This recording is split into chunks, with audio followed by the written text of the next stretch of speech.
Salut à tous et bienvenue dans cette quotidienne, l'Académie Olympique. On se retrouve aujourd'hui pour débriefer la journée olympique à Paris 2024. Une journée mitigée pour les Français, 2 médailles seulement. Bon, il faut le dire, on ne s'attendait pas à beaucoup plus forcément, mais on doit le dire, on a été un petit peu déçus du métal, notamment pour Clarisse Agbenienou que l'on espérait en or. Pour les Françaises du sabre qui étaient en finale et qui malheureusement se sont inclinées il y a quelques minutes. La France en est donc à 18 médailles au total. On est quatrième au classement des médailles parce qu'on manque encore un petit peu de médailles d'or. Malgré tout, en quantité de médailles, il n'y a que les Américains qui font mieux avec 25 breloques. Donc bon, c'est une journée mitigée, mais les gars, on continue notre bonhomme de chemin. Je suis ravi de vous retrouver. Gaëtan, comment ça va? Ça va super, toujours en forme, mais comme tu l'as dit, journée très très très très décevante pour le sport français. On est passé à côté de beaucoup de médailles qui constituaient pour nous une certaine évidence, mais bon, c'est la vie, c'est le sport et il faudra repartir de plus belle le lendemain, parce que les Jeux Olympiques, c'est pas fini. Il y a des épreuves aussi par équipe en judo comme en escrime. C'est très très loin d'être fini. En effet, on n'en est qu'au quatrième jour de compétition. Et même s'il y a eu de la déception, si on prend uniquement les résultats, Maxime, on a vécu une belle journée, puisqu'on en parlera un petit peu plus tard, mais on s'est tous rendus sur un site olympique aujourd'hui. Ouais, salut tout le monde. Ouais, bah ouais, exactement. Une journée à peu près mitigée sur les médailles, comme vous avez pu le dire, les gars, juste avant moi. Mais bon, on en prend quand même deux, même si, voilà, comme tu l'as dit, c'est surtout le métal qui nous chagrine un petit peu, mais bon, c'est déjà deux médailles de plus. Et ouais, comme tu l'as dit, très content pour moi, une première sur un site olympique. Et franchement, un rêve de réaliser, c'était vraiment fou. On en parlera un peu plus tard, mais voilà, c'était ouf. Effectivement, on va en parler un petit peu plus tard pour ne pas déroger à notre sommaire habituel et à notre conducteur, donc la perf. Comme d'habitude, on va parler de la plus grosse performance de la journée. Et pour la première fois dans cette quotidienne, elle ne sera pas française. Voilà, il n'y a pas eu de médaille d'or, de titre olympique aujourd'hui pour nos Bleus. On n'allait pas les inventer non plus, mais il y a quand même eu des perfs très intéressantes aujourd'hui. Et puis donc le retour de cette rubrique On a vu, on va vous raconter un petit peu nos expériences sur site aujourd'hui. On a filmé et il y a pas mal de trucs sympas à raconter. Derrière, le point bleu quand même, parce que même s'il y a eu que 2 médailles, ça reste quand même une journée importante. Et il y a pas mal de disciplines dont on va devoir parler, des qualifications également en sport collectif qui sont importantes, puisque l'on avance et qu'on commence à s'approcher de la fin des différentes phases de poule. Et puis derrière, nos coups de cœur avant de se plonger dans le programme de demain, et notamment on en parlera des épreuves de triathlon, puisque l'épreuve masculine a été annulée, ou en tout cas repoussée à aujourd'hui, en espérant qu'elle se court bel et bien demain. On en reparlera un petit peu plus en fin d'émission, avec bien évidemment le quiz du jour. Mais les gars, on va attaquer tout d'abord donc sur la perf. Je le disais, pas de médaille d'or française aujourd'hui. Et donc on a décidé de se tourner vers les États-Unis, les Américains qui sont la nation donc, qui a récolté le plus de médailles avec déjà 25 breloques, mais seulement 4 en or en ce début d'Olympiade. Malgré tout, il y a eu une médaille d'or qui était très attendue du côté de la gymnastique américaine, puisque les gymnastes américaines, les féminines, ont remporté le concours par équipe, et c'est plus précisément, même si on va parler du collectif, le grand retour de Simon Biles, qui avait été quadruple médaillé d'or à Rio, notamment dans ce concours général par équipe, et puis qui avait connu une Olympiade de Tokyo extrêmement compliquée. Ce concours par équipe avait constitué le début de sa descente aux enfers, si on peut parler ainsi, puisque elle s'était retirée après la première épreuve. Et là, c'est le retour en grâce des Américaines sur cette discipline qu'elles ont pris l'habitude de remporter. Gaëtan, même si on les attendait au tournant, elles ont parfaitement réussi leur phase de qualification. C'était très important de décrocher cette médaille d'or. Ouais, ouais, bah écoute, très très important. C'est vrai que Simone Biles, on l'a au tournant par rapport à 2021. Aujourd'hui, bah, elle sait répondre à l'appel. C'est une très grande championne. C'est vrai qu'elle a mis un peu de côté les médias. Je sais pas si vous avez vu. C'est vrai que là, forcément, les médias, ils y portent beaucoup moins d'importance parce qu'elle a compris que quelquefois, pour qu'un athlète se focus sur une épreuve, se concentre et ne soit pas dérangé par les caméras qui la traquent, eh ben, il faut qu'elle fasse abstraction de tout ça. Et étant donné encore plus cette année, elle est captée par les caméras à chaque fait et geste, pardon. Donc c'était important pour elle de se qualifier et on est très contente pour Simone Biles pour son grand retour. effectivement son grand retour. Maxime, on sait que son parcours a été retracé dans une série Netflix qu'on vous invite d'ailleurs à aller voir. Ça avait été un moment très fort des JO de Tokyo, le moment où elle s'était retirée tout simplement parce que son corps ne suivait plus. C'était à la fois physique mais aussi psychologique. Alors elle avait souffert d'un mal qui est assez unique et très complexe chez les sportifs, qui est une perte de repères dans l'espace, c'est-à-dire que elle avait perdu cette coordination entre ses mouvements et ce qu'elle percevait. Pour une gymnaste, vous vous doutez à quel point ça doit être difficile. Et malgré cela, elle a su se reconstruire pour revenir très en force à 27 ans lors de ces JO de Paris. Ouais, c'est ça, comme tu l'as dit, la perte de repères dans l'espace, etc. C'est forcément, et en plus, sur une discipline qui demande autant de précision que la gymnastique. On parle bien sûr d'un sport où c'est peut-être le sport où tu dois être le plus précis sur tes performances. Donc voilà, forcément, ce moment-là était très compliqué pour elle. Après, voilà, tu as dit, il y a eu cette série Netflix qui a retracé un petit peu toute son aventure et tout ce mal-être qu'elle a pu vivre depuis les JO de Tokyo. Et c'est très bien expliqué dans cette série documentaire. Donc, comme je vous l'avais dit dans le premier épisode, je vous invite vraiment à aller regarder cette série. Mais oui, voilà, là, on la retrouve comme elle est à son meilleur niveau. Et très honnêtement, voir une gymnaste à ce niveau-là, c'est quand même vachement impressionnant. On a vu quand même pas mal de célébrités qui étaient venues la voir, notamment les Américains. Mais on a pu voir notamment les réactions de l'acteur Tom Cruise, par exemple, qui est complètement, je sais pas comment dire, mais bouche bée Subjugué. voilà, subjugué, voilà, exactement, devant une telle performance. Et honnêtement, c'est assez beau de revoir cet athlète-là qui était si exceptionnel avant ce passage à vide, revenir à un tel niveau sportif. Du Jean, Effectivement, ouais, vas-y, je t'en prie. la perte de repères dont tu parlais, je l'ai recherché justement parce que je l'avais déjà entendu et aux États-Unis, ils appellent ça le phénomène twisties. Et justement, comme tu l'as bien expliqué, c'est la perte de repères dans l'espace et ce qui était très compliqué pour elle, que ce soit sur la barre ou bien sur la poutre. Ouais, effectivement, d'autant que donc si on concentre et on se concentre sur Simon Biles, c'est parce que bah, c'est vraiment l'athlète qui concentre l'attention dans cette équipe. C'est une très grande équipe hein, qui a signé notamment, faut le dire quand même, un triplé au bar asymétrique. C'est-à-dire que dans le concours individuel qui va arriver là cette semaine, on donne pas forcément cher de la peau de leurs adversaires. Mais si cet athlète concentre autant l'attention, c'est parce que ça a été une star extrêmement médiatisée dès son plus jeune âge. Hein. Ses premiers championnats du monde, elle n'était pas encore majeure. Et c'est aussi une athlète qui peut réaliser des figures qu'aucune autre ne peut réaliser. Gaëtan, dès qu'on la voit arriver sur un tapis de gymnastique, on sait qu'il va se passer quelque chose. Et c'est pour ça aussi que systématiquement les tribunes sont remplies, et notamment ici à Paris, de supporters américains. C'est sûr, quand on voit son mètre 53 arriver, on sait qu'on va assister à une performance XXL. Rien d'autre à dire, hein. C'est un peu une virtuose, quoi, hein. Et en fin de compte, son mètre 53, quand on en parle, on a beau en rigoler ou quoi, mais c'est ce qui, en fin de compte, participe aussi à ses performances. Parce que, on le rappelle, en gymnastique, comme dans d'autres sports, hein, c'est un peu de la physique. C'est plus on est petit, et ben notre centre, en fin de compte, d'orientation et surtout de fixation est beaucoup plus bas et donc on est beaucoup plus axé et beaucoup plus stable sur nos jambes et même à la réception. Donc ce qui fait, c'est en partie grâce à ça que Simone Biles nous fait de telles figures, mais c'est aussi grâce à son acharnement et à ses entraînements incalculables, ses heures d'entraînement incalculables.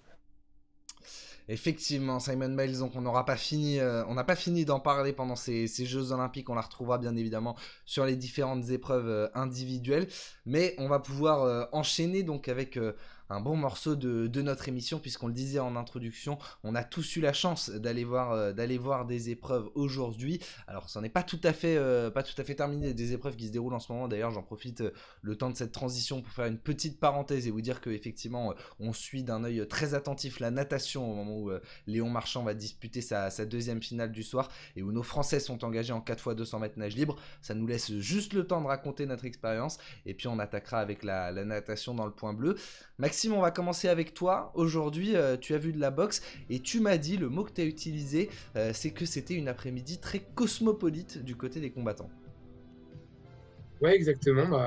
J'étais donc à l'Arena Paris Nord, comme ils l'appellent. Donc c'est la salle d'exposition à Villepinte, voilà, qui est le centre de la boxe pour ces JO-là. Et ouais, comme tu l'as dit, très cosmopolite, j'ai pu assister à 10 combats. Donc 10 combats, 5 masculins, 5 féminins dans deux catégories différentes. Donc chez les hommes, j'avais du moins de 51 kilos et du moins de 80 kilos. Et chez les femmes, j'avais du moins de 54 et du moins de 57 kilos. Donc des catégories qui n'ont vraiment rien à voir du tout entre elles. Mais comme tu l'as dit, c'était vraiment l'expérience que j'ai retenue de cette journée à Villepinte. C'est vraiment le fait de pouvoir avoir des athlètes et des boxeurs qui sont d'univers complètement différents. C'est-à-dire qu'on va avoir d'un côté beaucoup de boxeurs d'Asie du Sud, que j'ai pu voir aujourd'hui, des Philippins, beaucoup de Philippins, beaucoup de Thaïlandais, de Malais, etc. De ce côté-là. Et puis on a aussi des Indiens, des Africains, d'ailleurs j'en parlerai dans mon coup de cœur tout à l'heure. Et c'est un Zambien qui m'a beaucoup surpris aujourd'hui. Et puis après, on a des boxeurs comme des Capverdiens, etc. Donc ouais, pouvoir avoir eu la chance de voir autant d'athlètes de différents pays, c'est ce qui m'a marqué énormément. Après, qu'est-ce que j'ai à dire sur cette performance, sur cette journée? Bah, déjà, avoir pu voir aussi la mascotte que vous voyez peut-être pendant le live à l'heure actuelle. Et la mascotte, c'était quelque chose d'assez impressionnant parce que je pensais pas qu'elle participait autant à la vie des épreuves olympiques. Mais c'est vrai qu'elle est là, elle met l'ambiance. Voilà, c'est un metteur d'ambiance. Et puis, ce qui est bien, c'est que les athlètes les boxeurs étaient assez réceptifs au public. Et puis franchement, on s'est régalé, quoi. Et puis, il y a eu des très, très beaux combats. Il n'y a pas eu de KO, puisque voilà, c'est assez rare de voir des KO en boxe amateur. Les combats sont tous allés au point. Et c'était des combats vraiment assez impressionnants. Il y avait beaucoup de profils très, très différents, que ce soit entre les hommes et les femmes, ou même entre les hommes entre eux et les femmes entre elles. Et c'était vraiment assez impressionnant de voir autant d'athlètes converger dans un seul univers, et surtout un public qui pourtant, il n'y a pas de Français inscrit sur la plage horaire, mais pourtant le public est à fond derrière les boxeurs, quoi. C'est assez impressionnant. On avait j'étais juste à côté du COP bleu, blanc, rouge de l'équipe de France, et c'était eux qui foutaient l'ambiance très sérieusement. C'était vraiment assez impressionnant de voir un public qui est là pour voir des Français de base se mettre au diapason pour supporter des athlètes qui n'ont rien à voir avec leur pays. Parce que là, c'était vraiment le cas. Enfin, quand je vois une athlète tadjik, voilà, comme vous pouvez voir les images sur le live, l'athlète tadjik qui était là, bah, tout le monde s'est mis à chanter son nom juste derrière. Donc ouais, franchement, c'était assez ouf, c'était vraiment super sympa. Une atmosphère donc très cosmopolite et tu fais bien de le rappeler, hein, mais c'est de la boxe amateur exclusivement au JO, donc c'est pour ça que parfois on ne connaît pas forcément tous les noms des qualifiés, et donc c'est très intéressant de nous raconter tout ça. Merci Maxime. On va enchaîner Et quant j'en à nous. profite juste pour Vas-y, je t'en dire prie. que Léon Marchand vient de remporter sa demi-finale en 200 mètres brasse assez largement. Voilà. 1 minute 8 secondes. Ouais. Bah merci les gars pour le complément. On va en reparler d'ici quelques minutes. On va enchaîner pour rester sur cette rubrique avant cela. Sur le parc urbain de la Concorde, nous nous sommes rendus aujourd'hui, Gaëtan. Je vais parler un petit peu plus de l'endroit pour commencer. Alors déjà c'était un hasard, on n'avait pas prévu d'y aller tous les deux le même jour, mais c'était une découverte, hein, pour ma part. Et en fait ce qui est particulier avec le parc urbain de la Concorde, c'est que c'est, en tout cas pour les billets que nous on avait, c'est une fan zone. Vous êtes en fait à l'intérieur du site olympique où se déroulent donc les épreuves de BMX, de skateboard et de basket 3 contre 3, ces fameux sports urbains tels qu'ils les appellent, qui sont arrivés aux Jeux Olympiques de Tokyo pour les 3, hein, si je ne m'abuse, en tout cas qui sont arrivés récemment au JO, et ce sont des sports bien évidemment que l'on veut rendre, que l'on a voulu intégrer au JO pour les rendre plus accessibles notamment à la jeunesse et attirer un nouveau public. Donc vous avez accès à tout ce qui est traditionnel sur un site olympique, la boutique, bien sûr de quoi vous restaurer, des fan zones, des activités, bref jusque là rien d'anormal. Je précise, si jamais vous avez envie de vous y rendre, il me semble qu'il reste encore des places, et ça a cet avantage d'être des places à 24 €.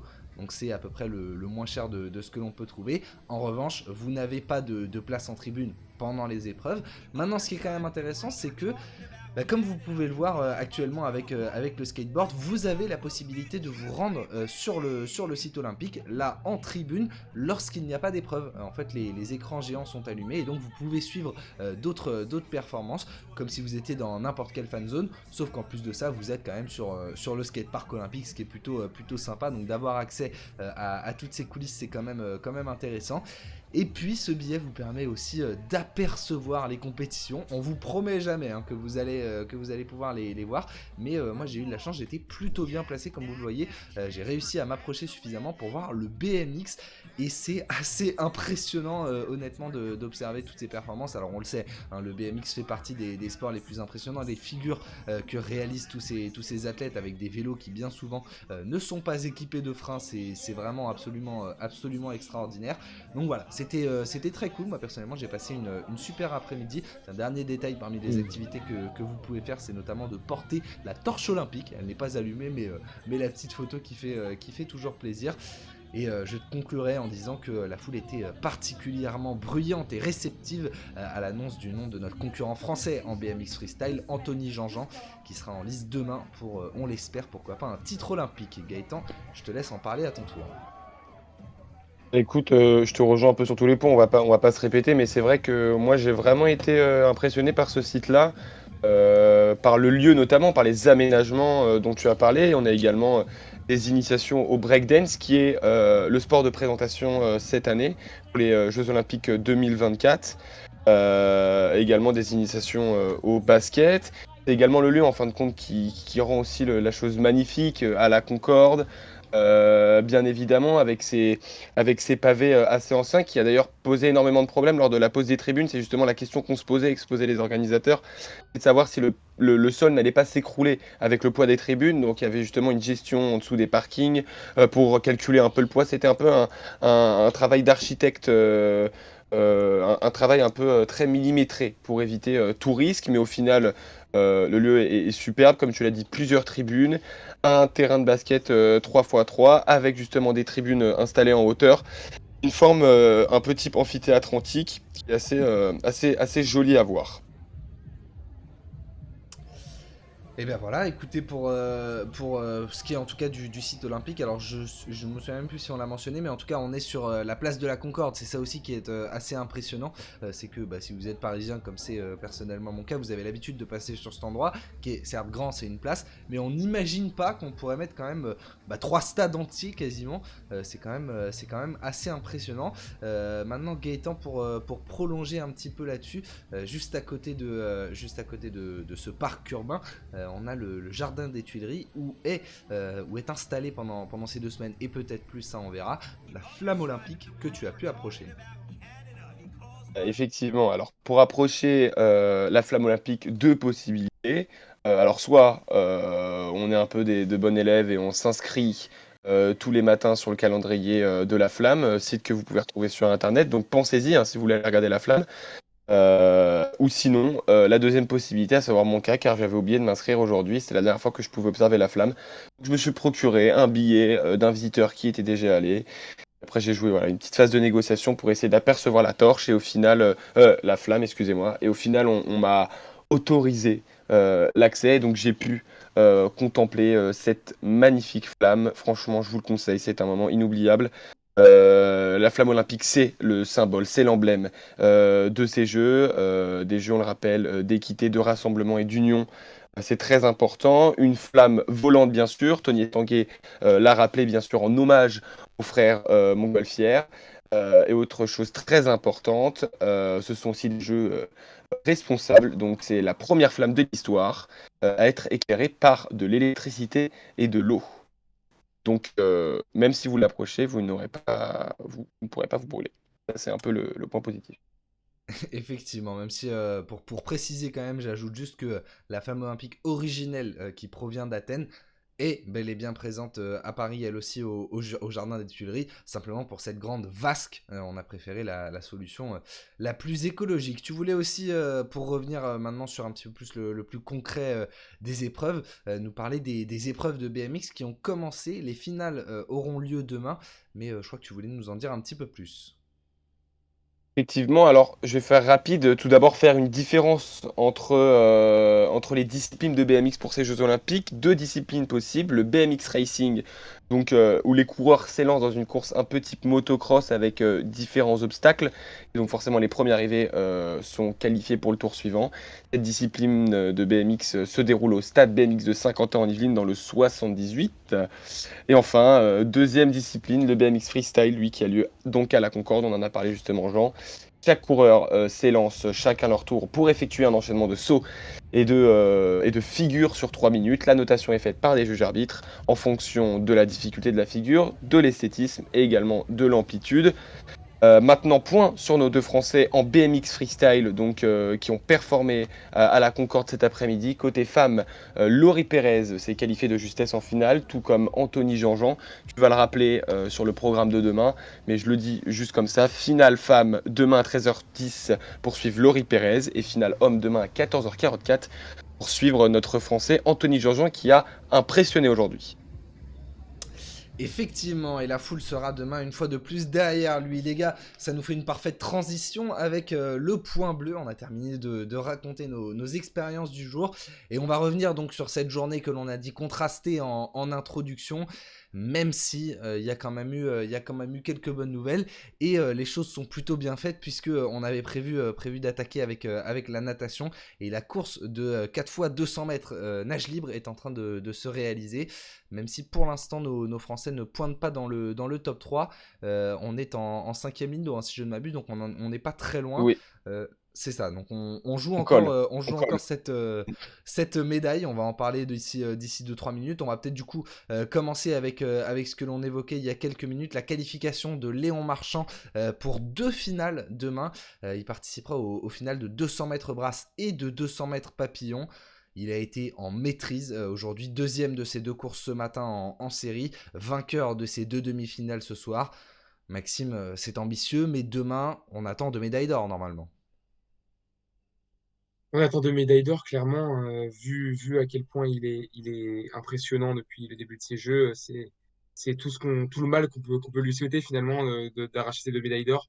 En brasse, il a fait le meilleur temps des demi-finales, donc il partira sur la meilleure ligne d'eau.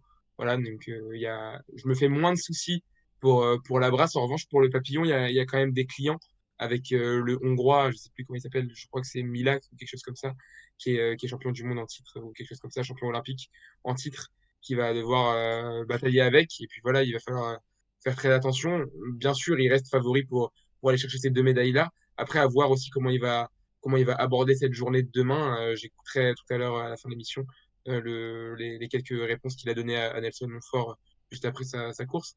Mais ça reste intéressant à suivre de comment il va préparer cette journée qui peut s'avérer vraiment historique pour lui et pour la natation française. 3 médailles d'or dans 3 catégories différentes, 2 le même jour en 2 finales. Ce serait quand même une journée qui marquerait l'histoire d'une part du sport français, de la natation française, et je pense même du sport en lui-même, parce que c'est quand même quelque chose d'assez impressionnant. Déjà qu'il est déjà monstrueux et qu'il bat tous les records de Michael Phelps, on peut que lui souhaiter d'aller chercher 2 médailles d'or demain. Après, voilà, à voir comment il va gérer demain, mais je ne me fais pas du tout de soucis pour Léon et j'espère vraiment demain pouvoir entendre 2 Marseillaises à la Défense Arena à Nanterre. Bah écoute, on l'espère aussi, Gaëtan. On continue sur la natation. Demain, on aura un autre Français engagé en finale du côté du 100 mètres nage libre, pardon, Maxime Grousset, qui s'est qualifié donc pour cette finale, où l'on retrouvera parmi ses adversaires un certain Roumain David Popovici qui avait fait grandement parler de lui au championnat d'Europe, si je ne me trompe pas, c'était en 2023. Il y a de la rude concurrence, il y a une concurrence assez forte, mais on peut espérer une médaille pour Maxime demain soir. Ouais, c'est vrai, il a fait un chrono, un bon chrono, je trouve. Il peut, pas grand-chose à dire, mais c'est vrai qu'il peut clairement tenir tête à ces favoris-là et il peut s'inscrire dans le podium. Pourquoi pas aller chercher une médaille de bronze, voire mieux. Eh bien, écoute, on suivra ça demain. En revanche, sauf catastrophe maintenant, à 150 mètres de la ligne, je pense qu'on peut dire qu'il n'y aura pas de médaille pour le relais 4 fois 200 mètres français. Les Canadiens, Américains et Australiens se sont envolés. Et C'est hélas, on les, en c'est les Britanniques, restera. c'est pas les Canadiens. C'est les Britanniques, excuse-moi. C'est les Britanniques. C'est les Britanniques et pas les Canadiens. Britanniques, Ouais. Américains et Australiens donc, qui s'envolent vers les trois médailles. On est Ça quatrième aurait quand même. été. On est On est quatrième. quatrième, ça aurait été une grosse surprise hein, de toute façon que de faire notre apparition sur ce podium. Et donc on en restera à 2 médailles pour aujourd'hui les gars. Bon bah malheureusement là aussi on va parler un petit peu de déception. Alors on va peut-être commencer par celle que l'on attendait en or finalement du côté du judo. Clarissa Agbenienou, notre porte-drapeau à Tokyo, médaillée d'or malheureusement qui s'est inclinée en demi-finale. Ça s'est pas joué à grand chose, Maxime. Elle fait sans doute une petite erreur. On l'a entendu à la sortie de son combat dire j'ai merdé à son coach. Il y a des regrets parce que elle était peut-être malgré cela la plus forte aujourd'hui, ou en tout cas elle était clairement dans le match. Ouais, il y avait carrément la place et sa réaction d'après-combat, c'est d'autant plus triste parce qu'elle elle sait elle-même qu'il y avait la place et que c'est peut-être malgré elle et à cause de ses choix tactiques et judoïstiques que ce soir elle s'incline. Voilà, elle fait un parcours qui est plutôt bon. Bon, on a eu très très peur dès le premier combat de la journée contre cette Israélienne qui l'a emmené à 3 minutes au bout du Golden Score. Après 3 minutes de Golden Score, elle réussit à marquer Swazari finalement qui lui permet d'accéder au tour suivant. Contre la Brésilienne, derrière, elle est assez tranquille. Et puis moi, là où j'avais très peur, c'était en quart de finale contre cette Kosovarde qui l'avait battue 2 fois l'an dernier en 2 confrontations. Et puis voilà, elle répond direct présente avec un hippon superbe au bout de 34 secondes, je crois, de mémoire, si je ne m'abuse. Et voilà, et ensuite elle arrive contre cette Slovène. Et ce qui est dur, c'est qu'elle tombe. Derrière, il y a une tentative d'étranglement de la Slovène. Elle résiste pendant très longtemps. Elle est carrément immobilisée et à 2 doigts de devoir arrêter le combat parce qu'elle est étranglée. Elle résiste, elle s'en sort. Au final, c'est l'arbitrage vidéo qui vient bah, lui planter un peu un couteau dans le dos et venir annoncer ce Wazahari pour son adversaire. Et malheureusement, il reste 15 secondes et derrière, elle ne peut pas faire grand-chose. Donc voilà, c'est dommage de ne pas l'avoir en or, tant on aurait aimé qu'elle conserve son titre olympique et tant elle le méritait. Tu l'as dit, Jean, je pense qu'aujourd'hui, très clairement, sur le tatami, dans cette catégorie, c'était la meilleure. Voilà, malheureusement, des fois, c'est pas forcément les meilleurs qui gagnent et je pense qu'elle le dit elle-même, qu'elle s'en aurait rendu compte à la fin de son combat, mais c'est peut-être à cause de ses choix perso qu'elle n'a pas pu avoir cette médaille d'or.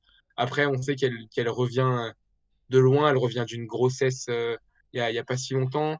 La voir déjà sur un podium olympique, c'est quelque chose de bien, même si forcément le goût.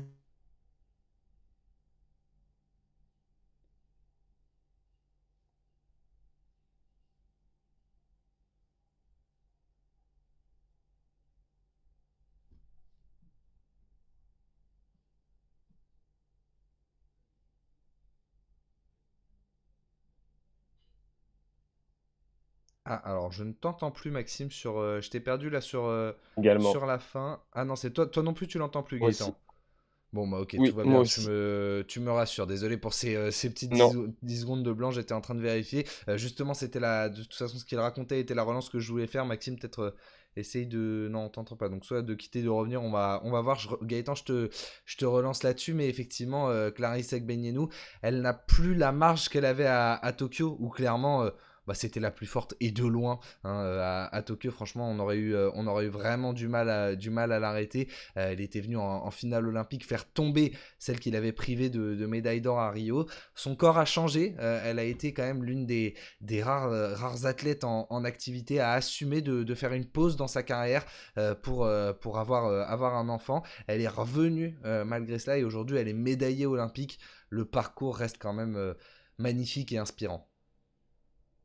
Ouais, ouais, le parcours est magnifique. Moi, c'est vrai que pour revenir rapidement sur cette finale qui est quand même très dur à avaler, c'est vrai que le scénario, moi, m'allait très mal. Ce scénario-là, en général, le fait que sur les 5 combats qui ont opposé Clarisse Agbenienou et la Slovène, sur ces 5 combats-là, Clarisse Agbenienou s'est imposée. C'est vrai que là, déjà, je me suis dit, il y a une chose qui peut être réalisée chez la Slovène. En général, c'est les Français qui ont un peu ce côté-là outsider, sont les athlètes qu'on n'attend pas forcément. Là, c'était totalement le contraire. Clarissa Agbenienou qui avait énormément d'attentes sur elle. C'est ça le plus dur. Mais c'est vrai que qu'on retient quand même l'athlète, comme tu l'as dit, une téméraire, une championne, une dure à cuire. Et oui, justement, voilà, donc déjà la judokate la plus titrée de l'histoire. Et justement, ce sacre en 2023 au championnat du monde, un sacre aux multiples saveurs, justement, un an après la naissance de sa fille Athéna. Et c'est vrai que bah, là, cette année, aux Jeux Olympiques, le comité olympique lui a refusé de loger avec sa fille dans le village olympique. Ils ont expliqué cela de manière très simple, hein, parce que forcément, ils n'allaient pas accepter que tous les athlètes amènent leurs enfants, qui est compréhensible d'un côté. Donc c'est vrai que Clarissa Agbenienou a choisi de ne pas loger dans le village olympique, de s'y rendre tous les jours, mais en tout cas de coucher dans un hôtel à proximité avec sa fille Athéna. Le lien est fort, elle lui a porté chance Athéna depuis sa naissance.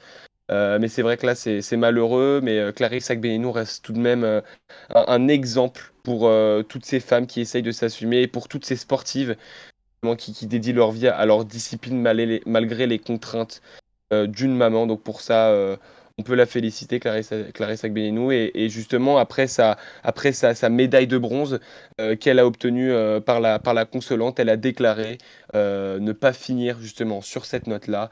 Et donc a validé en quelque sorte, elle l'a déclaré, sa participation en 2028 à Los Angeles. Effectivement, Clarissa Agbenienou qui restera quand même une athlète médaillée sur au moins 3 Olympiades consécutives, ça reste une performance complètement folle pour celle qui est finalement la patronne du judo féminin français depuis maintenant un petit bout de temps. Tu nous parlais de surprise, de cette bonne habitude qu'ont pris les Français à être les bonnes surprises dans ces JO et notamment du côté du judo. Ça n'a pas été le cas malheureusement pour Alpha Oumar Diallo. On mentionne quand même la catégorie des moins de 81 kg où il a malheureusement été éliminé en huitième de finale. Après tout de même un magnifique 16e de finale face au 6e mondial Lazeri qui était l'un des favoris. Un hippon en 2 minutes, c'était assez impressionnant. Donc voilà, on voulait quand même mentionner cette performance. Et puis les gars, il y a eu une autre médaille aujourd'hui. Alors Gaëtan, je vais peut-être te relancer tout de suite, puisque hier, quand je t'ai posé la question de savoir si cette finale 100% féminine du côté, alors c'était pas du côté du sabre, hier on était à l'épée, hein, si je ne m'abuse, mais donc cette finale 100% française, en tout cas en escrime, nous annonçait des médailles par équipe. Toi, tu nous avais dit que plutôt pas. Tu sentais plutôt pas les équipes de France, et notamment féminines, sur les épreuves d'escrime. Il n'y a pas eu de titre olympique, malheureusement, puisqu'elles ont perdu face aux Italiennes en finale, les numéros 1 mondiales. Mais néanmoins, on est allé chercher une très belle médaille d'argent. Ouais, c'est clair. Bon, j'ai été un peu pessimiste hier, je l'avoue. Mais c'est vrai que cette défaite, elle fait très mal. Surtout qu'en plus de ça, dans cette équipe-là, on a Oriane Malo-Breton qui a connu une défaite en individuel pardon, de la même manière. En finale, elle s'est inclinée, en plus sur la touche d'or. Au même titre que cette finale par équipe. Donc c'est cruel pour elle. En plus de ça, c'est la dernière rotation de cette finale. C'est avec elle que ça se joue.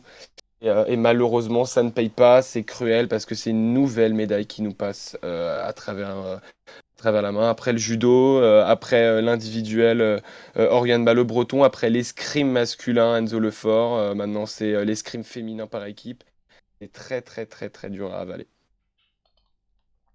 Effectivement, une nouvelle finale perdue. Maxime, qu'est-ce que tu retiens finalement de cette journée pour les Françaises qui reste quand même une belle journée, hein, l'épée. Ah non, pardon, hier on devait être au sable du coup parce que là j'ai noté qu'on est à l'épée par équipe, mais en tout cas c'était pas forcément attendu cette médaille. Il y a eu de très belles performances, les troisièmes mondiales en quart de finale, non en demi-finale, les deuxièmes mondiales en quart de finale. Bref, on avait sorti quasiment tout le monde et puis malheureusement bah, ça n'est pas allé au bout. Ouais, malheureusement, c'est dommage. On m'entend? Ouais, c'est bon. Ok, nickel. Ouais, du coup, c'est dommage parce que, ouais, tu le dis juste avant, hein, on sort les Polonaises qui étaient bah, des favorites aussi pour ce titre final. Et ouais, notre parcours, il a pas été facile, pardon. On retiendra cette médaille d'argent qui vient quand même être assez amère au vu de la performance de l'équipe féminine aujourd'hui. Mais voilà, on prend quand même cette médaille. Moi, je la prends avec les bras grands ouverts parce que comme Gaëtan, très honnêtement, si hier on m'aurait dit que avec le tableau qu'on avait, hein, on m'aurait dit qu'on serait allé jusqu'en finale et qu'on aurait fait médaille d'argent, j'aurais signé tout de suite. Voilà, on avait un tableau qui était très compliqué comparé aux Italiennes qui avaient certes un tableau bien plus ouvert de mon point de vue en tout cas. Et voilà, déjà face aux Polonaises, on a fait preuve de beaucoup de bravoure, on va dire, parce que il y a eu un moment où c'était compliqué et avant cette dernière rotation, on a su faire la différence sur cette dernière rotation. Et c'est Oriane justement qui fait cette différence-là. Et on s'attendait peut-être à ce qu'elle la fasse en finale aussi. Malheureusement, elle ne le fait pas. Mais bon, moi, la médaille d'argent me convient. Après, comme Gaëtan le disait en off tout à l'heure, j'ai pas trop compris également le choix de l'équipe de faire participer, je crois que c'est Alexandra Louise-Marie ou Louis-Marie. Louis-Marie, ouais, Louis-Marie. Louis-Marie, Louis-Marie. de faire participer Louis-Marie en avant-dernière rotation, juste devant Oriane Malo-Breton. J'ai pas trop compris ce choix. Comme tu l'as dit, Gaëtan, tout à l'heure, elle avait aucune minute d'escrime dans les jambes, elle n'avait pas participé à l'individuel. Et voilà, la faire jouer maintenant à ce moment-là, dans un moment aussi important, j'ai trouvé ça un petit peu ridicule. Enfin, pas ridicule, mais c'était un coup de poker. Malheureusement, il tourne pas en notre faveur, ce coup de poker-là. Et malheureusement, on en paie les conséquences en ne pas, pardon, 1, 2, 3, n'allant pas chercher cette médaille d'or, Gaëtan. Si tu veux en dire un peu plus, je te laisse la main. Bah, c'est vrai que tu en parlais, tu m'as dit pourquoi. Alors, bah, c'est ce que je t'ai dit justement, je comprenais pas cette décision-là de la faire rentrer à la 8e rotation, une rotation avant la dernière. Et en plus, avec ce score-là, c'est vrai que rien n'était encore joué. On l'a fait rentrer. C'est vrai qu'elle nous gratte aucune touche. Enfin, si pour être plus précis, elle nous gratte 2 touches, mais c'était 2 doubles touches. Alors ça conserve le score, il est vrai, mais c'est vrai elle a participé en fin de compte au retour des Italiennes. On ne peut pas lui en vouloir en fin de compte. Mais si on peut expliquer justement ce choix-là, c'est qu'en fin de compte, les Françaises n'étaient que 3 dans l'équipe, alors que les Italiennes étaient 4. Et si les Françaises, dans tous les cas, même si elles perdaient cette finale où elles la gagnaient, sur le podium, pour que les 4 filles de l'équipe soient sur le podium, il faut que les 4 fassent au moins une minute, enfin fassent au moins fassent une touche ou participent au moins à un échange pour obtenir la médaille. Donc ça explique le fait que Alexandra Louis-Marie a participé en tout cas à cette finale. Je remets pas en question le fait qu'elle ait participé, mais c'est vrai que surtout le moment pour moi n'était pas opportun sur cette 8e rotation. Alors je sais pas quand est-ce qu'on aurait pu la faire jouer. D'un autre côté, je suis assez mitigé sur ça parce que c'est vrai que j'ai pas assez d'expérience en escrime. Et du coup, ça s'explique par le fait que, bon, dans tous les cas, Alexandra Louis-Marie portera cette médaille d'argent sur le podium. Et ça, c'est bien parce qu'elle a participé à la finale. Sinon, elle ne l'aurait pas. Elle ne serait pas montée sur le podium. Un peu une règle critiquée et je la comprends. Effectivement, c'est la même règle qui est en place pour le football, mais ça, on va en parler dans quelques instants.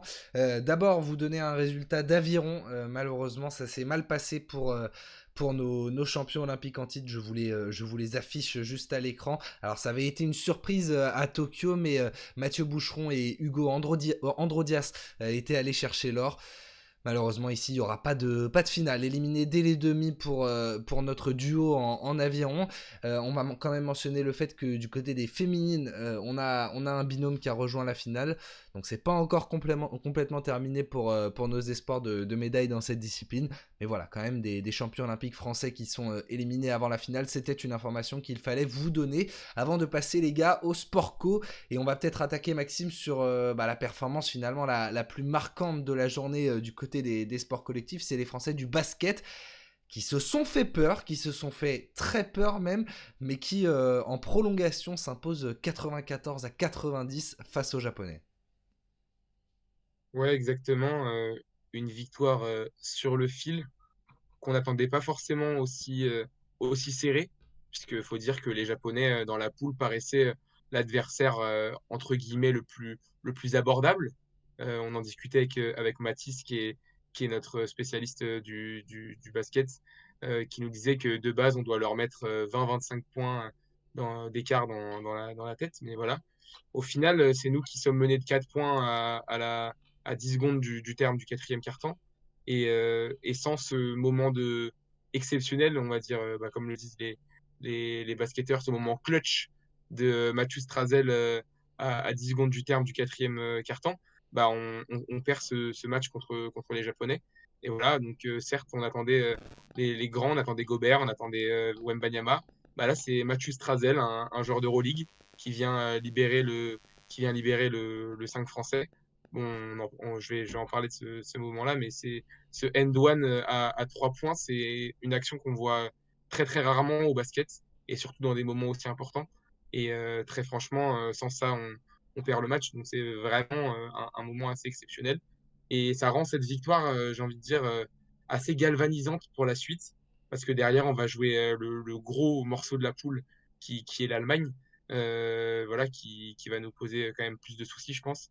Et voilà, si on arrive avec cet état d'esprit-là, de se dire que on n'est pas passé loin de perdre contre des Japonais qui sont sur le papier bien inférieurs à cette équipe de France, il va falloir qu'on se bouge, qu'on se remue et qu'on aille réellement chercher notre meilleur niveau pour venir essayer d'inquiéter ces Allemands.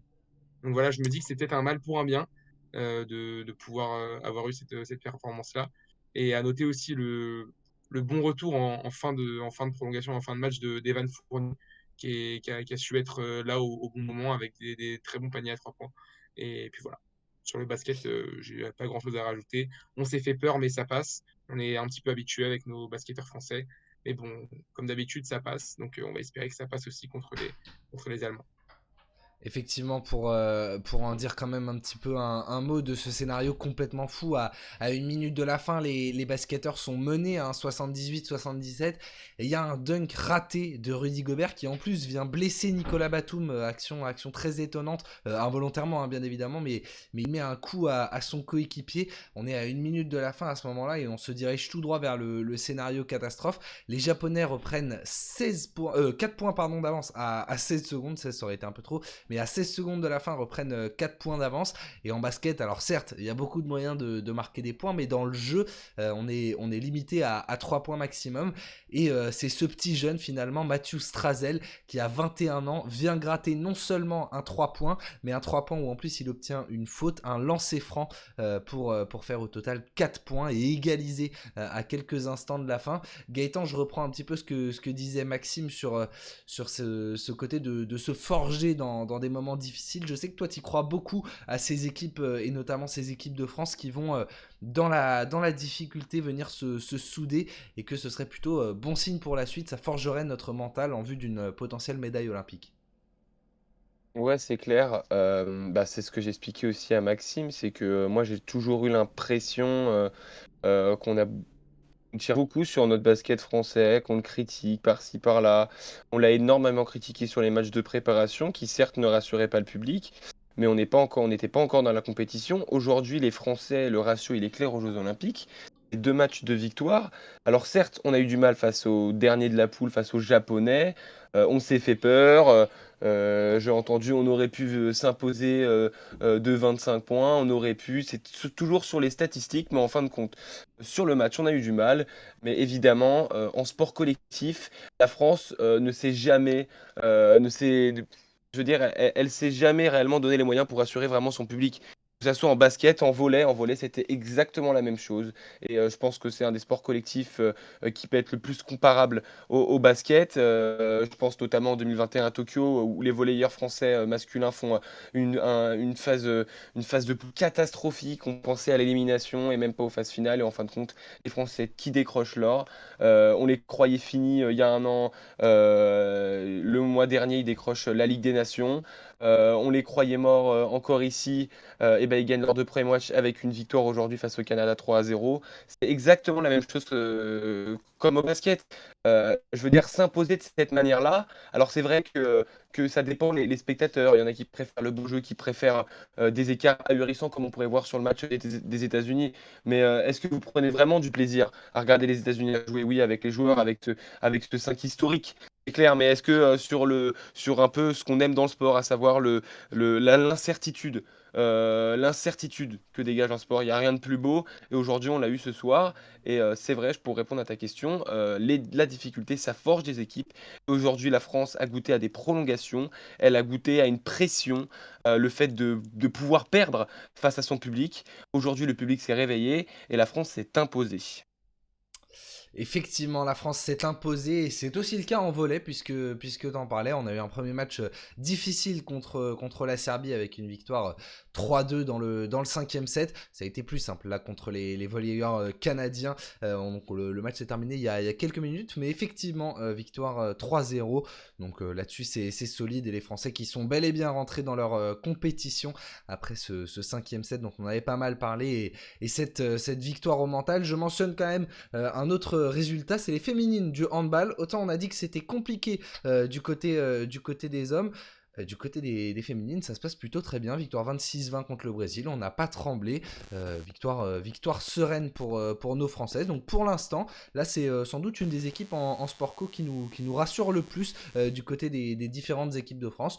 Donc voilà, on va pas s'en plaindre. Les Françaises qui se dirigent tout droit vers les phases finales. Et ce ne sont pas les seuls. On a eu ce soir une autre qualification pour les quarts de finale du côté du football, Maxime.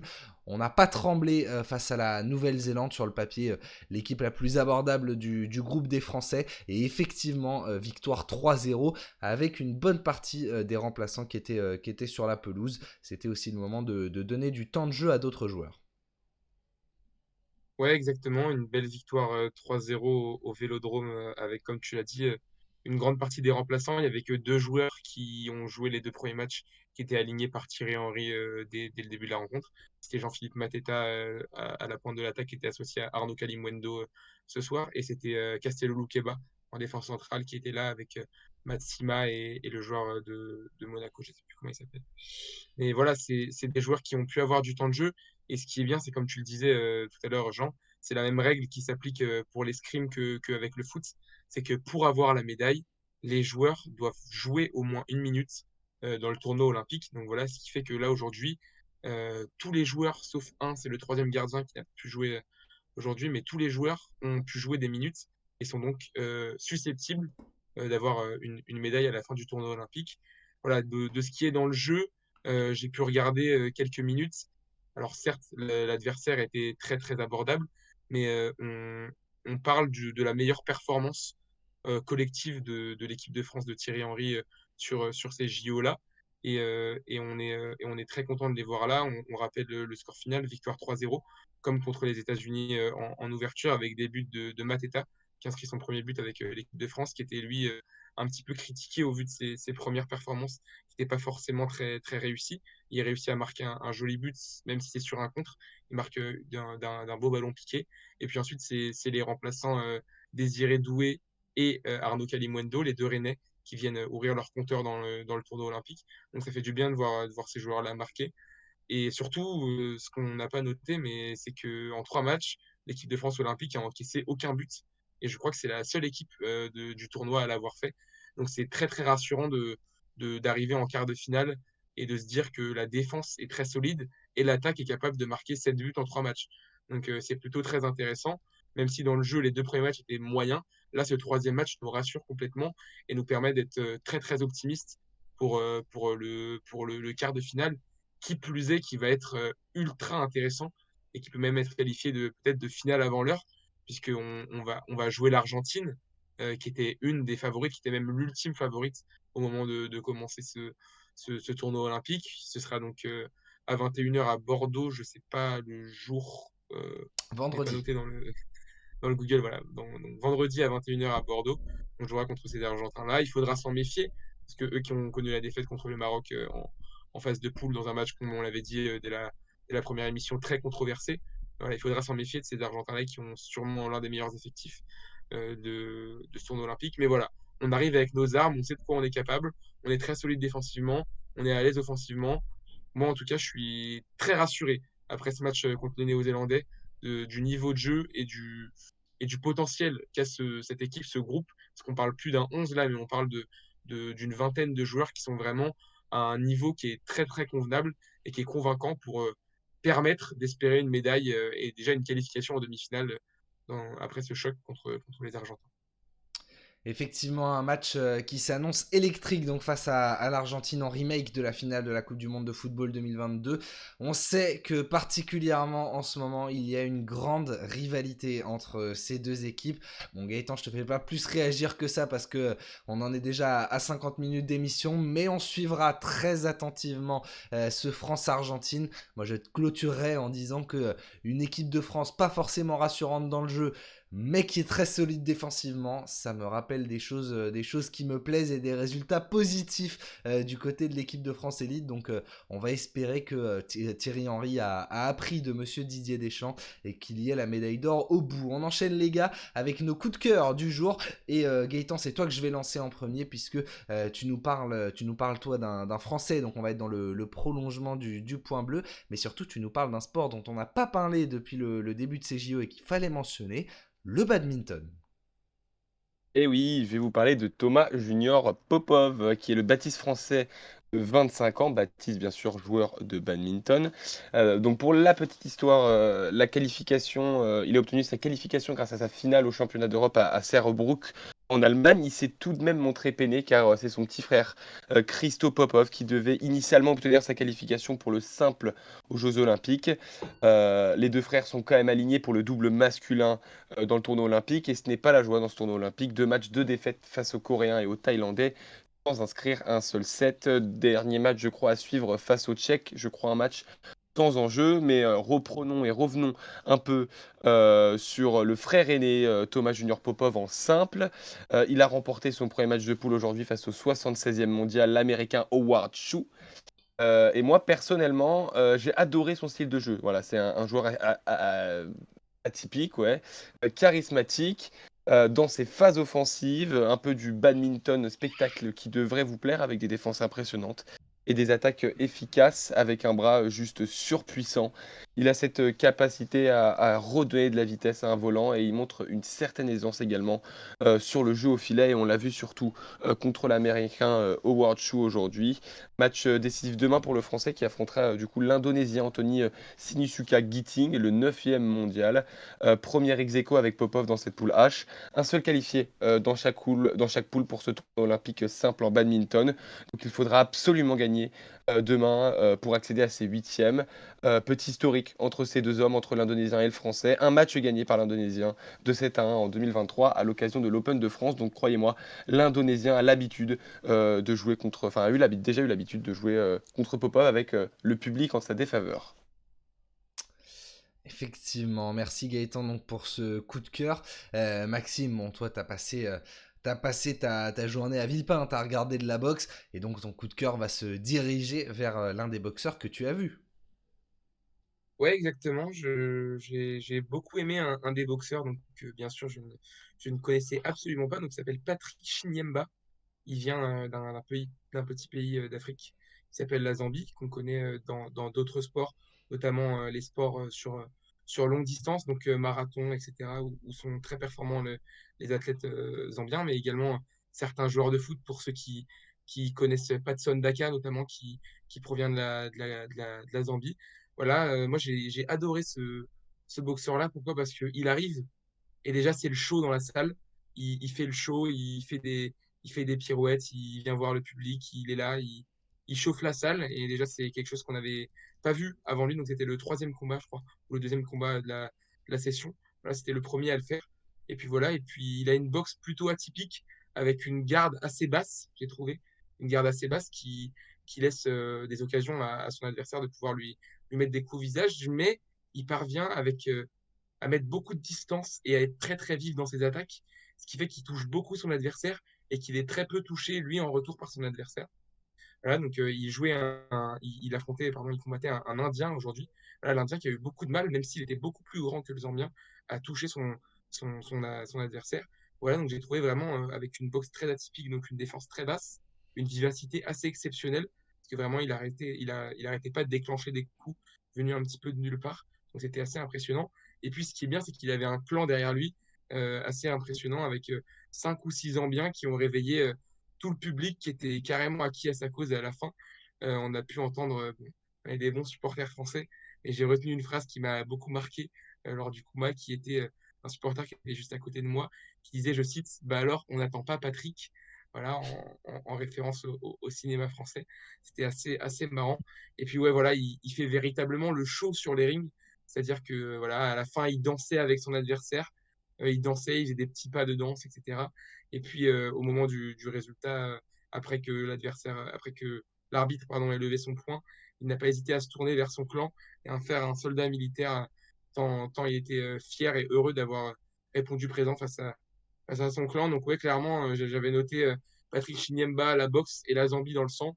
C'est aujourd'hui ce que j'ai réellement vu de ce boxeur-là et que j'espère pouvoir suivre le plus longtemps possible dans cette catégorie des moins de 51 kilos en boxe, puisqu'il est qualifié pour les 16e de finale. Eh bien, très bien, on suivra ça dans les prochains jours.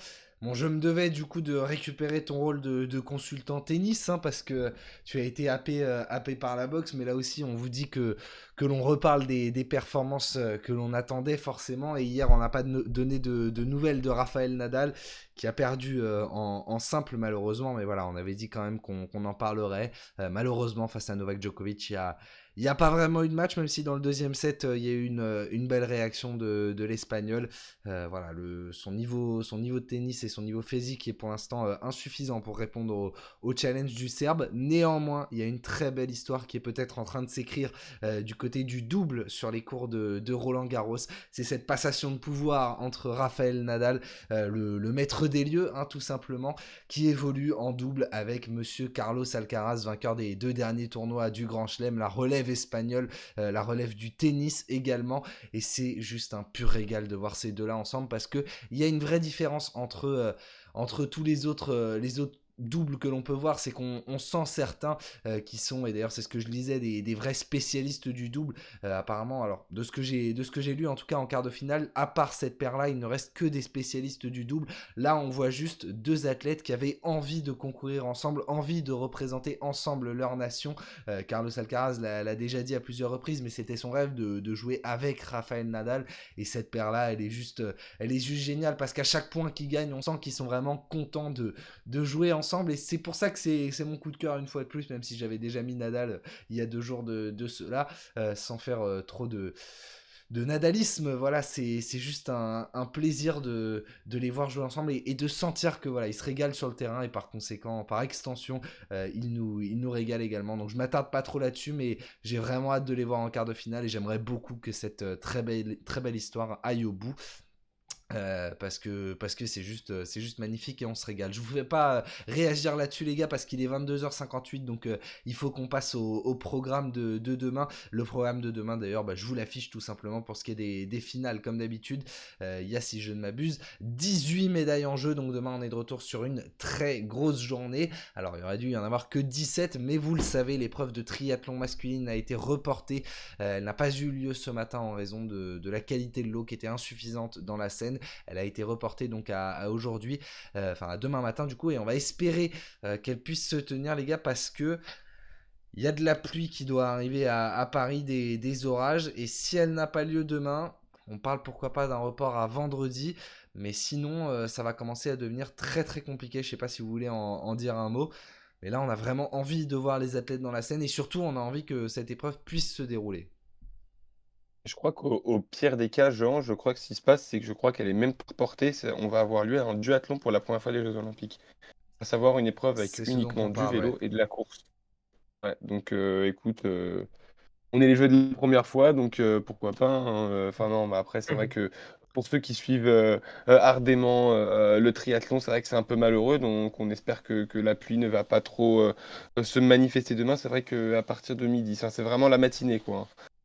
Début de matinée, il risque de pleuvoir, donc à voir, mais on espère que cette épreuve-là sera reportée, et on n'espère pas que ça se transforme en duathlon, évidemment. Ouais, surtout pas parce que au-delà de ça, moi je pense quand même aux athlètes qui se sont entraînés pendant tant d'années. Alors certes, en triathlon, la différence se fait rarement sur la nage, c'est plutôt un peu plus tard qu'on décide de la médaille d'or.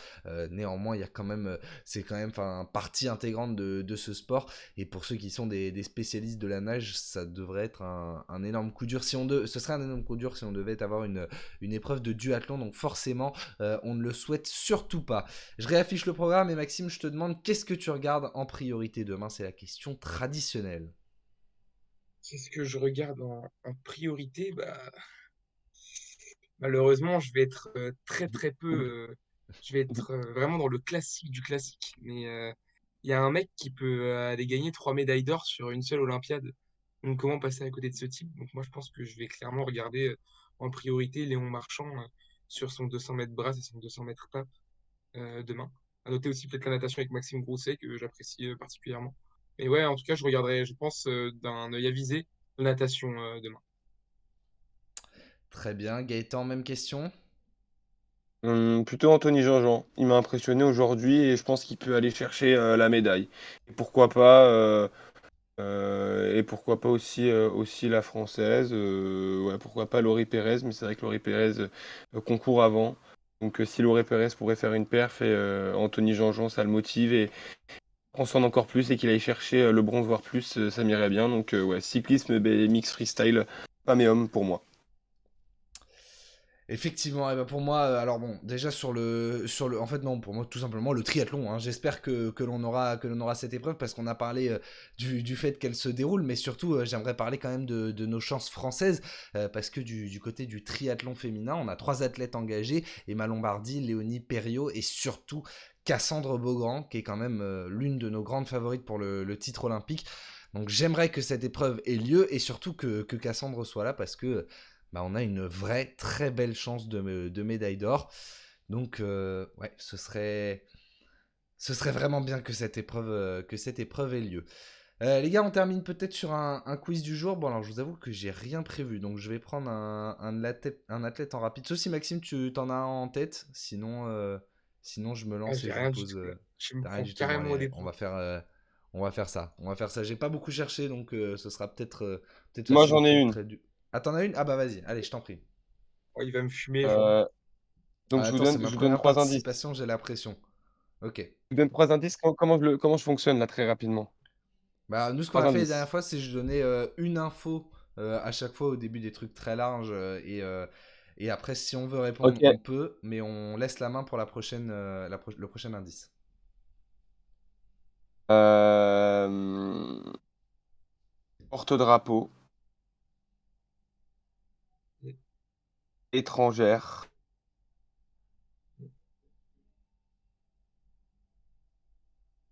autochtone. Hein? Autochtone. Autochtone. Ouah, ouah. Alors attends, parce que là, l'indice, ils m'aident pas du tout. Ah ouais, l'indice, il m'aide pas du tout. Moi, Moi, j'allais dire j'aurais dit. Coco Gauff. Ouais, j'aurais dit Coco pareil.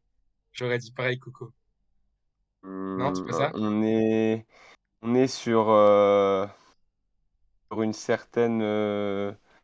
Bon, on est entre On est sur 90. 2024 déjà? Ah, Non, Porte-drapeau de attends. 2024? non, Ah, pas du on n'est tout. pas en Ok. 2024. Étrangère, Euh, porte-drapeau, autochtone. ouah. Attends, donne-nous les années là, parce que t'as dit quoi, 90? Entre 90 et 2000. Ah, je vais réduire, hein, parce que sinon ça va durer une éternité, j'ai l'impression. Attends, moi, c'est Autochtone. Peut-être, autochtone, il me peut-être. met. Ah, elle est autochtone, il me met Si je dans vous le. dis, si je vous dis Marie-Josée Pérec. Ça va Ah, être c'est une de ses Marie-Josée Pérec? concurrentes et je l'ai pas. Non, non, non, c'est étrangère. Ah, Ouais. ah oui, Jean est sur la bonne piste, c'est une de ses concurrentes. ouah. De ses Ah, je très sais pas grosses du tout. concurrentes. Au moment où elle a arrêté. C'était quelle année? Où elle a quitté les Ah, Jeux t'as Olympiques une par connaissance du précipitation. sport plus importante que la nôtre, là, je crois. Ah ouais, là, je crois que tu nous mets. 2000 à Sydney. Cathy Freeman. Personne n'a Ah entendu parler. ouais. Si, ok, je vois qui c'est, mais c'est Excusez-moi, dur, je hein. pensais. Parce qu'en plus, ils en ont reparlé aujourd'hui. Donc, si vous étiez connecté sur les chaînes de France Télévisions, sur Eurosport, vous auriez su. Ouais, excuse-nous. Bon, ok, il fait le malin, il n'y a pas eu de vainqueur. Moi, je vais vous faire celui que j'avais en tête, hein. Parce qu'on va pas rester là-dessus. On va Vas-y. pas rester Ah, là-dessus vas-y, non plus. vas-y, j'aimerais bien. Alors du coup, je suis un athlète français. Je suis un athlète autochtone. Je Un suis athlète champion français. olympique. Mhm. Je suis champion olympique à 2 reprises. Et j'ai également une médaille de bronze. J'ai été champion olympique à Sydney.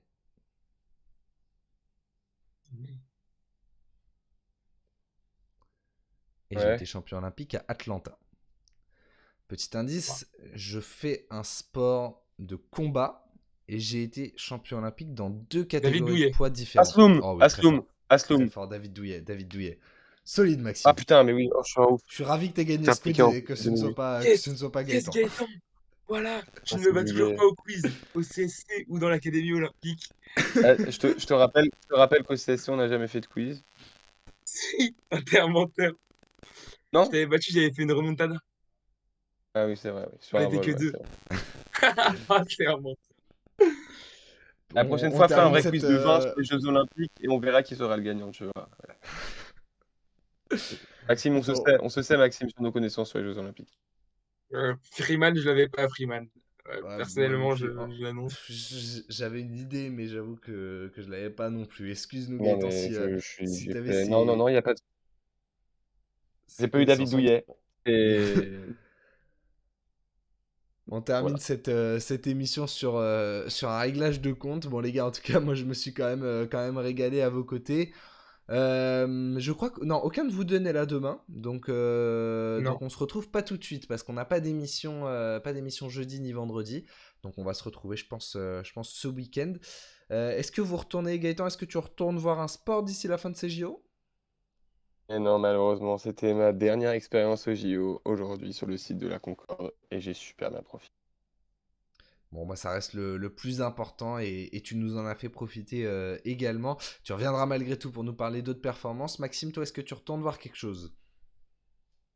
Non, moi je pars en vacances demain, c'est pour ça que je ne suis pas disponible. Mais non, du coup, non, je pourrais pas. C'était la première expérience et vraisemblablement la dernière de cette Olympiade en tout cas. Mais ouais, pareil que Gaëtan, j'ai kiffé pouvoir y aller et surtout pouvoir débriefer de ça avec vous. Ça m'a fait plaisir.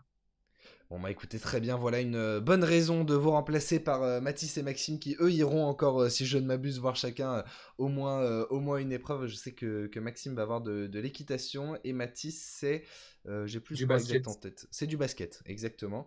Du basket. Donc voilà, ils vous en parleront en temps voulu. Je vous retrouve en leur compagnie demain soir. Merci à tous d'avoir été présents. On a un petit peu dépassé sur l'horaire avec le quiz, mais rien de très grave. Merci à tous, on vous souhaite une très bonne soirée.